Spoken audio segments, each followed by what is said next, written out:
सेंगल नेता कार्यकर्ता को इन पास्टा सेट खर सिंगल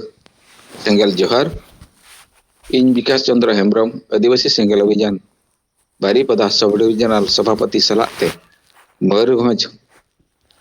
ऑल इंडिया माजी पारगना माडवा सभापति अदो अलिन से काटो मचा रिपोर्ट प्रकाते आज पुण्य टॉपिक चेतान रे गालमाराव पुली रे जहां माजी सरकार अंतरराष्ट्रीय माजी सरकार चेतान रे दो निने लिन बिचार नाम दाड़ा कना जहां उड़ीसा सेट खट लहा दिन रे दुर्गुटिया मामला चेतान लिन गे रिपोर्ट लेकात लिन एमला अदो ओनागे अब जीत बुंगा नोआगे ले सदर ला जे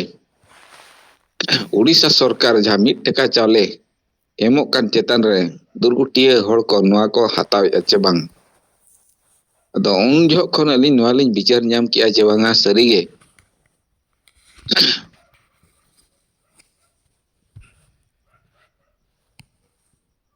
मिलित जाति संघ रे जुदी मिट्टी बिचार चला कना अदो तीना गान दिसम रे दो अलिन उयहर लेकाते पले जतो दिसम रेगे संविधान आधार तेगे चला कना गया और संविधान बांग मना बताव कते ताहेन दो मिट्टी देश द्रोही रेना कमी कना अदो नोआ उन जो खन पुष्टो ताहेलेन गया अदो 30 नुकु नोंकना मोमेंट को बनाया नोआ के मिट्टी अपेक्षा ताहे कना और ओना दिन दो होला चे मादर ताहे कना और ओना दो हुयेन गया नोय उड़ीसा सेट खट जहां भुवेंद्र मरांडी और अलिnya बांग्ला रे उना कम गया बुझाते किंतु उड़ीसा सेट खट बार हड़ बेंगल सेट खट मेड़ हड़ नोंका धरा न्यूज रिलिंग बुझाव किया अलिnya बुझाव लेकाते अदो उनको देश दरो ᱧᱩᱛᱩᱢ रे को अरेस्ट कना और बाकुड़ा रनी अब वॉइस ऑफ खेरवाड़ जहां न्यूज चलावा उनका ᱧᱩᱛᱩᱢ मा बलिन ठिकैया जो उनी सला रोपड़ कते नोआ रिपोर्ट लिन बड़ाय किया जे नितो अडिगान कौड़ी रेना समस्या चेतान रे उनको खोज पड़ताल को दोया उना तायम कोड़ा को से बकोड़ा को ना सरकारे बिचारा अदो नोआ दो अडी सरी कथा कना आले बांगरी पसी सेट खन हो अडिगान अंतरराष्ट्रीय माजी सरकार सेलेक्ट को था उनको हो अगुरो रेना मिट्टी प्लान को बनाव का दो अड़ी लहा दिन मिट सप्ताह लहा खन मारना बिचार ako set kon चला kan था दोसर दो जहां मुस्लिम और हिंदू रेना कथा जुदी बन मेना जहां जहां जगह रे को जरन ब्रिगेड मैदान और aqua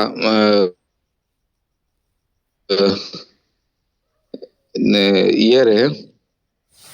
नोआलिन मेना गोंके ओना मांग खन होय लेया और ओना सिस्टम हो अब बनाव का बन गया अब जीत बंगा जे प्रति अतुरे प्रति रविवार जुमित थान लेका बेरे रकाब कतेन ओना जुमित थान रे जुमिदो लगत और बुगी बड़ी गपाल माराव लगत सिस्टम बन बनावा अदो लहा दिन खन उनको तो सिस्टम ओना को बनाव ठीक का केवल बारिया समाज रना तो जलना मेना मुस्लिम समाज और हिंदू समाज और इसे समाज रना तो प्रति रविवार ना तो चर्च रे चला कना ओना दो बाñ ñam कना एन हो ओना दो चला कन गया अदो नोआ सिस्टम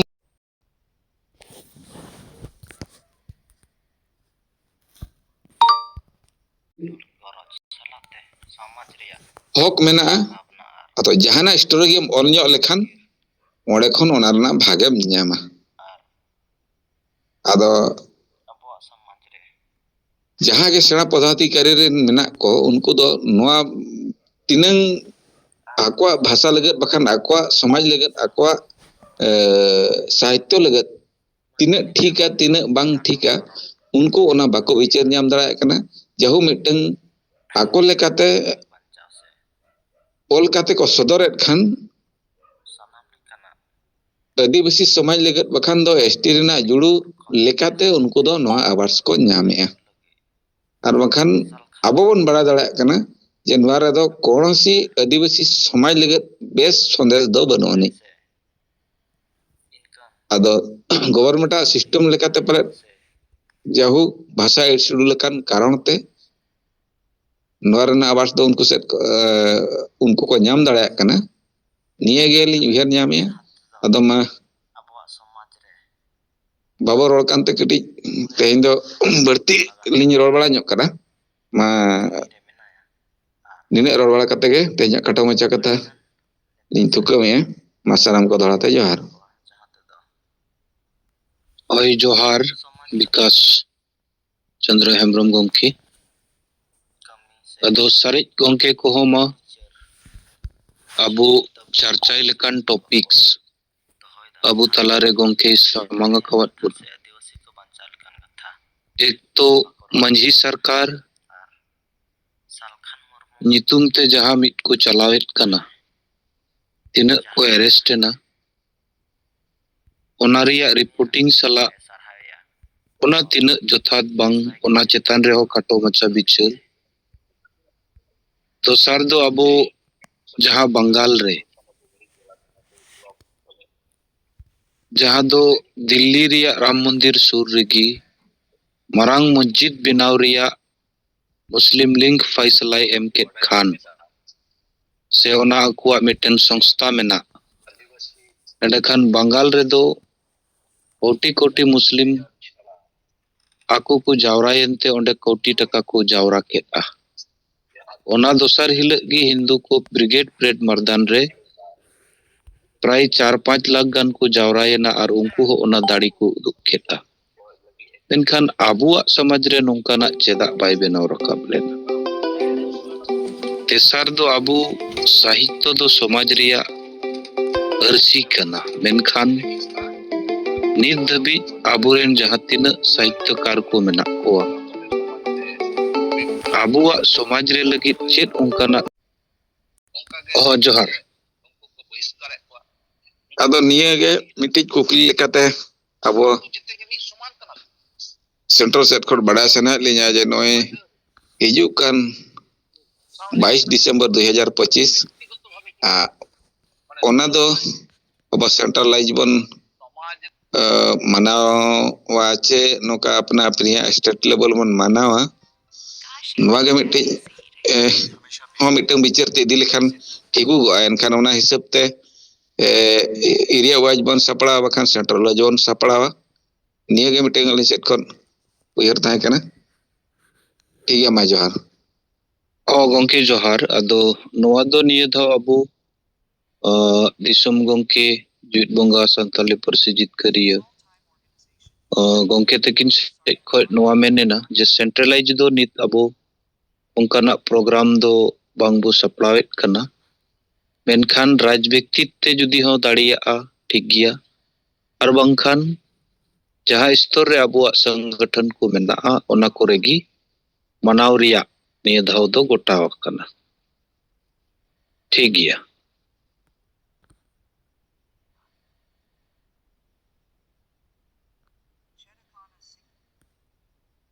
हेलो हेलो गोंके गोंके अंजमो कना मारोड़ बे इन मदन मुर्मू भाईसुर बाकुड़ झारखंड संथाल परगना परमंडल महासचिव सेंगल मजी परगना मंडवा आदो तेहें तुका टॉपिक समांगा कान आदो इन दो ढेर खाटो ते सदर ने कना जे नोआ मंझी सरकार इलकान सरकार कना ना दा आगे बढ़ाए मेनखान संविधान और जनतंत्र लेका तेगी नवा भारत दिसम मा चलाक kan ama gongke le gu kat bun gya ar noa re majit disem pargana Sunaram Sarma le kira detail pakoran koheres na uno do in bain badai kada ar dosar do noa noy muslim ku ar hindu ku akwa lekate jumit honit dikhawen takku riya karon do nuku do system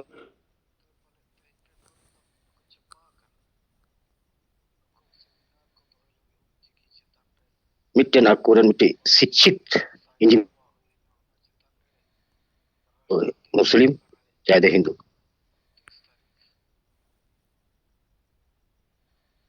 akwa sistem re ka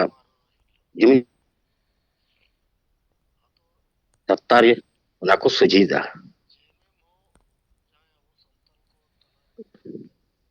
abu biar mari dahar lagi ko chalaw hijuk kan lekate atau jumit lekan injin ma murk matar gya ko ona ta abu do koi ni dari jumit ria dari do bang rakab kan ar noy sahitya samaj ka darpan जन्म खो गुजु धरी आदिवासी को का hello उना दो सहित रे अर्सी लेका नेलो नामा कथा रेगी बुझे कान अदो नोआ साहित्य बेनाव को हनी धरी मा मारी उयर मारी डहार गी को ऑल अगुईदा और ओनार गी नित हो हेली थली ना को अदो चिकाते उनको दनित नवा नवा उयर नवा डहार या मौज समाज तेंगो रकाब लगी बहुत रेगी नि धरी औरी अचुर आर अबो आदिवासी मा ए हटी रे नडे तना जोबरा जटिया उ मिसय सिरजन सपार को ako talargi ako lika sahitya ko loya adimi do ho ado nate aba system ge chanda bheja ria ho moj banua ar no ani to gongke ka jumit than jumit bakhe noar ho unka leka tegi una bang tengu rakabok kana ar ni azad bharat khoi abo adivasi do node धर्म बदलkan sei ko latar gi ni teri jahar tan mujitan hor ona khoi babun चितान से babun rakabok kana noma ko likate ni abo do मुसलमान हिंदू का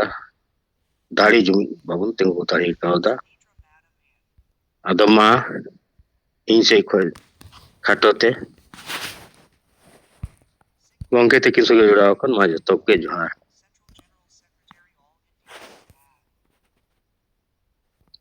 ay johar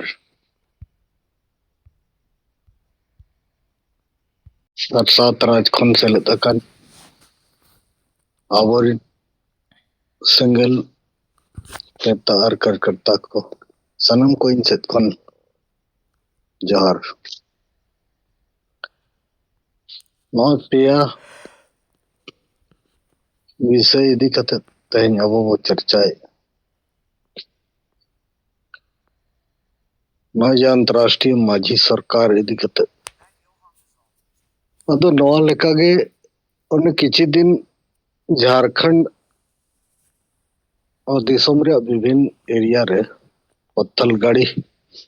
आंदोलन ओना बो ᱵᱟᱰᱟᱭ ᱞᱮᱜᱼᱟ ᱚᱱᱟ ᱦᱚᱸ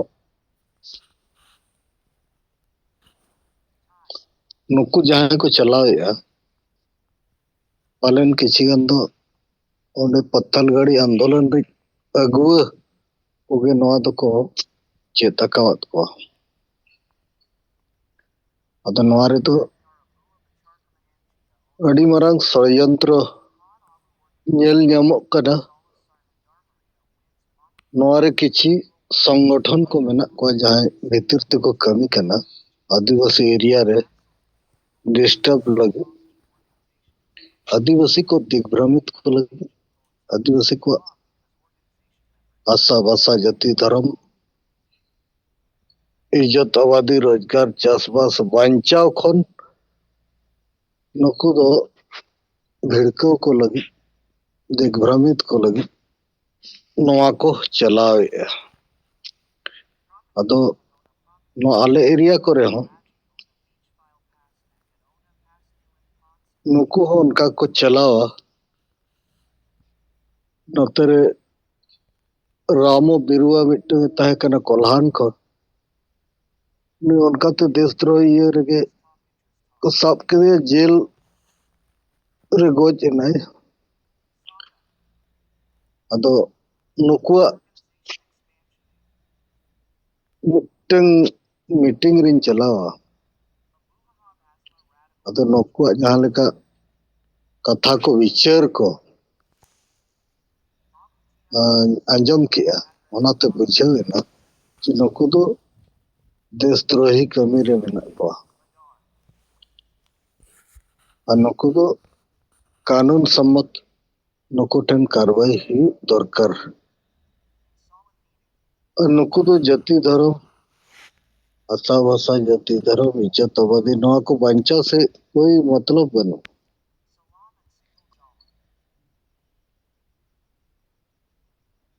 ᱟᱫᱚ ᱱᱚᱣᱟ ᱫᱚ उनको पर्दाफाश को दरकार। इतना कथा रकब ना उन्हें कृष्णा हंसदा nyutum ᱟᱫᱚ ᱱᱩᱭ ᱫᱚ ᱪᱟᱨᱪ ᱠᱚ ᱪᱟᱞᱟᱣᱮ ᱠᱟᱱᱟ, ᱪᱟᱨᱪ ᱞᱮᱠᱟᱛᱮ ᱱᱩᱭ ᱫᱚ ᱠᱟᱹᱢᱤ ᱠᱟᱱᱟ᱾ ᱟᱫᱚ ᱱᱤᱛ ᱦᱚᱸ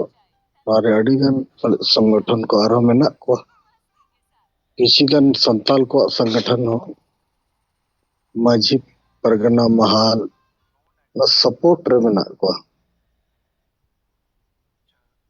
जे कारण ते तेहन अब संताल एरिया रे ना डिस्टर्ब हुई करा। भारत दिसम आजाद कना, आजाद भारत रे अब संविधान को नाम का संविधान लेका तेगे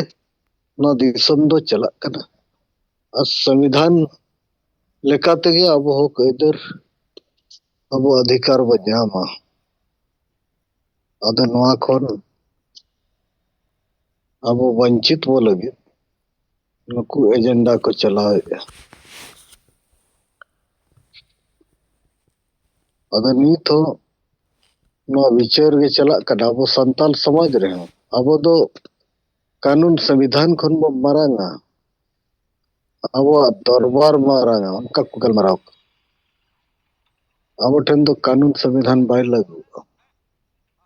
अब तो प्रकृति के पावर एम का अद नौकान विचारधारा ते तो अब पा बोला तड़े अब ठकेत बो लगी नवा को कमी दो हुई कना। अद नवा चेतन रे जहां तो धर पकड़ को हुई कना ना को ठीक हुई कना और कानून अजा एक कमी है। दोसर दो नय जे मुसलमान और हिंदू को जावराए ना को समाज लगे अको एकता चे जुमिद अना नेल अचय लगे उनको को एक्सरसाइज किया को तो आको दो 2000 साल खन गन हुयुग कना मुसलमान को दो 5वीं 6वीं सदी करे खन उनको दो मिटन कुरान लेकाते मिट ऑल आकार ते पुथी सामंग कते ako सप्ताह रे मिद दिन जावरा लगी को इये किया कुरुमुटु किया ओना लेकाते ako नितो को जुमितेना और हिंदू को जहाँ शंकराचार्य ताहे करा उनी अड़ी गन हिंदू समाज को मिटन मार्गदर्शन एमत को जुमिदो लगी संगठित केत को दिशा एमत को तेज आजा हरते उनको मिटन दाड़े को उदु सदर दाड़े का जहाँ को मेने ओना को बनाव रकब दाड़े कना नय अब नेल तुलुज तेगे दिसोम को दखल किया हिंदू को आरएसएस ᱧᱩᱛᱩᱢ ते संगठन को बनाव किया और नय राजनीतिक दल लेकाते जनता पार्टी भारतीय जनता पार्टी जनसंघ अड़ी लेकाते नय नितो दिसोम रे राज को चलाया अदो नय ओना लेका गे हना अब पार्सी जितकर ये दिसोम गमके सरखान मुर्मू अब मिटन बाखेण एम अकाद बो जुमिद बाखेण अदो नवारे जतो लेकाना कथा मेना जुमिद रिया माने उयहर विचार दिशा जतो मेना अदो नवा अपनार लगित अब समाज का हिलो रेबेना इन हिलो अब जल जामो अब अदो नय नितो अब एहब अका गमके आयुरते नवा तिरे जुगे नवा जीवित तहना नितो अदो ओना लगित अब नय बो बनाव रकाब जगह जगह अदो नवा विचार केटेज लगे और हो संगठन को लगती कर सरी के नवा जुग रिया जतो खन मारांग कमी अबोरी गमके एहब अटो आका अब बो एहब अका अदो नवा जोगली लगी नितो अब नवा चर्चा दरकार दिन हिलो जेमन नवा बेस कथा जतो समाज अपनार दड़े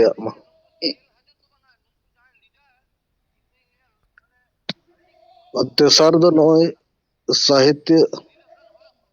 समाज का दर्पण अदो अब समाज रे जहाँ साहित्य जहाँ को ऑल रकाब सदाय ओना मारे जुग रिया कथा के को ऑल रकाब तुमल का नवा दिशा नवा युग सला तड़ाम लगी कन विचार दो पाले बाको रकब दाड़े को एटा ओनोलिया को दो जुग साथे तड़ाम रिया मिटन मार्गदर्शन को एम किया किताब आकार ते ऑल आकार ते साहित्य आकार ते उनका अब समाज रे तो बाको ऑल रकब दाड़े का और नित तो राइटर को और नो साहित्य जहाँ माने मित बार होड़ा ये गुलाम रे मेना लेका टौक कना मिट्टन मा नवा गुलाम रे केंद्र लेकाते नवा दिसोम जाहिर थान करंडी जमशेदपुर नोडे केंद्र को बनाव का नोडे खन गे नोडे मित बार हर नवा को चलावेगा और नुकु गे अवार्ड रिवार्ड नवा को हतावेगा और नुकु नोडे खन को हटिंगे और नुकु दो अबो आशा भाषा जाति धर्म बांचा विरोधी को कना को ना विरोधी लेकाते नवा वो प्रमाण आकात को नुकु दो जे नय 8 नवंबर 2000 रे जब अब गमके सलखन मुर्मू आयुरते संताली भाषा मोर्चा से खन झारखंड रे या झारखंड रे राजभाषा संताली ही मानते मारंग रैली सपना ना रैली रे ओंडे खन को विरोध लिया ना जाहिर थान कमिटी से खन गे और ओंडे ओंडेन किन सीआर माजी और दिगंबर हांसदा नोकिन प्रेस कॉन्फ्रेंस करते उना अब संताली राजभाषा रे किन विरोध ले जो आबोरिन कार्यकर्ता को संताली भाषा मोर्चा रे आबोरिन कमिया को नुकिन पुतला को दहन ले अतो नितो नोडे तो आदिवासी विरोधी गतिविधि नोआ दिसम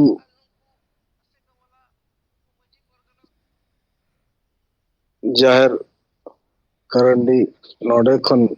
सपड़ा कना नोआ नोडे खन 2015 रे जहां अब करंडी जयपाल मैदान रे सपड़ा लेना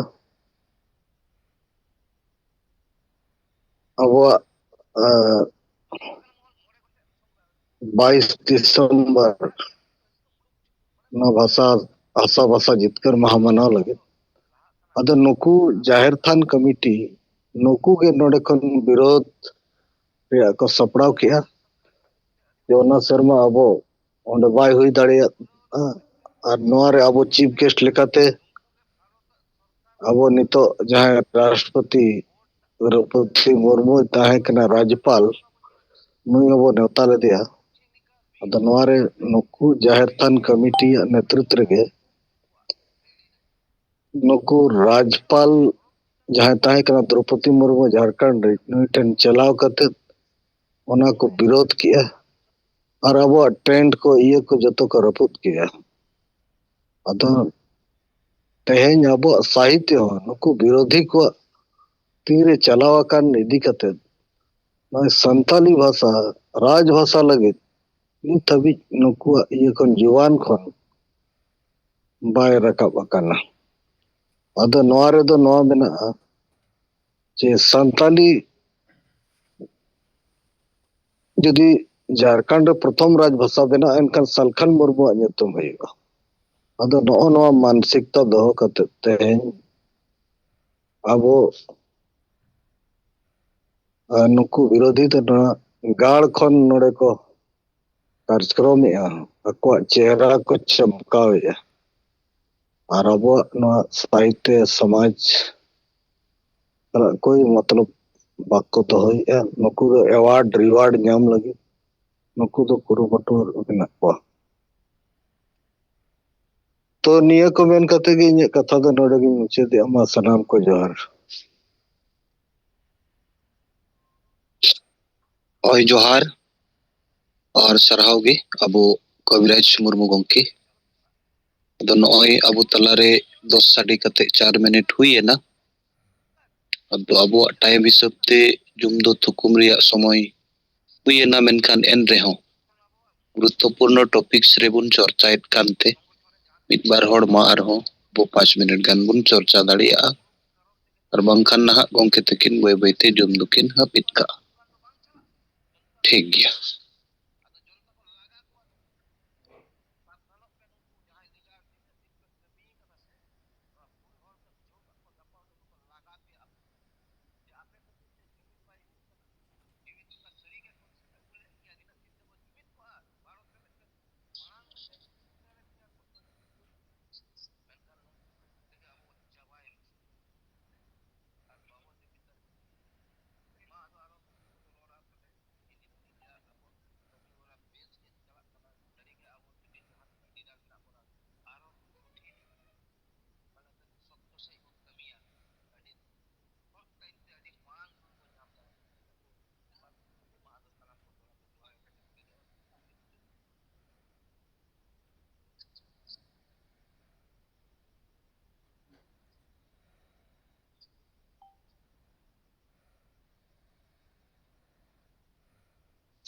आदो ओकोय हो बाबू रोड़ेत कना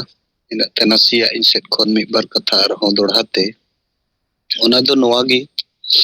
मिटेन जहां दो नॉय मुस्लिम और हिंदू को तलारे जहां लेका आकुआ जुमित मिटेन को उदुग सदर केदा सरीगी नोवा दो सिस्टम आकुआ मेनाते ठीक गियारनते उनकुआ प्रैक्टिस हुई एकना और ओना प्रैक्टिस हो मामूली दो बांग कना मिटेन कोटी कोटी टका जावराआ ओना दो एमन ते दो बाई जावराआ मेनखान आबुआ समाज रे दो सिस्टम ठीक बांग कारण ते समाज ताहेन तुलुज हो समाज दो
ᱡᱮᱞᱟ ᱨᱮᱭᱟᱜ ᱵᱟᱹᱲᱤᱡ ᱜᱷᱚᱴᱚᱱ ᱛᱟᱦᱮᱸ ᱠᱟᱱᱟ। ᱛᱚ ᱱᱚᱣᱟ ᱟᱹᱰᱤ ᱢᱟᱱᱮ ᱱᱤᱛᱚᱜᱟᱜ ᱥᱚᱢᱚᱭ ᱨᱮᱫᱚ ᱟᱹᱰᱤ ᱚᱯᱨᱟᱫᱷᱤᱠ ᱜᱷᱚᱴᱚᱱ ᱠᱟᱱᱟ। ᱢᱮᱱᱠᱷᱟᱱ ᱱᱚᱣᱟ ᱢᱟᱹᱡᱷᱤ ᱯᱟᱨᱜᱟᱱᱟ ᱢᱚᱦᱚᱞ ᱪᱮ ᱟᱛᱳ ᱨᱮᱱ ᱢᱟᱹᱡᱷᱤ ᱠᱚ ᱥᱟᱢᱟᱡᱤᱠ ᱨᱩᱯ ᱮᱢ ᱠᱟᱛᱮ ᱱᱚᱣᱟ ᱢᱚᱬᱮ ᱢᱚᱠᱟ ᱜᱷᱟᱴᱞᱟᱜ ᱨᱮᱠᱚ ᱛᱚᱯᱟ ᱟᱠᱟᱜᱼᱟ। ᱛᱚ ᱚᱱᱟ ᱨᱤᱯᱳর্ট ᱫᱚ ᱠᱟᱱᱟ ᱡᱮ ᱱᱚᱣᱟ ᱨᱟᱡᱽ ᱱᱚᱜᱚᱨ थाना अंतर्गत जहां दो सरायकेला जिला रे हुआ गोविंदपुर रिया आवला तोला टोला रेनिज मिटिज कोड़ा और जहां दो सरायकेला थाना अंतर्गत पुष्टमपुर से अतुरनी कुड़ी जहां दो 16 साले हुआ और उनी दो स्कूल खने हिजुक खान समय नई कोड़ा दो जुबोरे इतुट के लिए सिंदूर के लिए मेनखान नोआ कथा नितो धरिते उकुरे को दोहोआका अदो उनका लेकाते तेहें अबो झारखंड पोनत पारगाना जूनियर मुर्मू सला नय लेतार बार पे दिन खन नोआ तुमकी तलाश रे ताहें हुई लेना और ओना लेकाते जाम ओडोका का कारण उनको ओड़ा हड़ को बोतल हजो आकात को और ओना रे बना मजी आतुर ने मजी प्लस कोड़ा आतुर ने मजी नुकिन हो जेबों नोआ थाना और कोर्ट को चलाव लेनखान अलालांग अरेस्ट दाड़िया ओना लेकाते नोआ तो उकुरे को दोहा कात को और बढ़ती कते कुड़ी पस्तारिन परिवार हो नोआ बोतल भावना रे मेना मेनखान नोआ नितोगा समय रे हो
pasnaw sala noa bicar pasnaw je nito dhari te okoy sangathon ho cheda okoy party ho cheda okoy neta ho cheda santali raj bhasha chetan re marang buru chetan re ar sarnadram code chetan re bako ror kana cheda ko thira kana no node khon ge thika je parsi jitkariya jit bunga sarkar muru do sengel cheda ebeni amarang karon মাতৃভূমি আর মাতৃভাষা বেগর নয় যে অলচিকি রিয়াক কথা তো অলচিকি তো যদি ওরা নোয়া হড়মরে জীবন কে বাই থাকেনা এনখান নোয়া হড়মরে লাক্তি বানুয়া অনকাগে ভাষার সহিত গে যদি বাং থাকেনা এনখান নোয়া অলচিকি আমট কাতেম চিকায়া আদো ওনাতে আবহাওয়া নিতো ওকাটা বিচার সামাঙ্গাকান নোয়া চেতান রে ite abo bo kami lekan bicara bo pasnaw lekan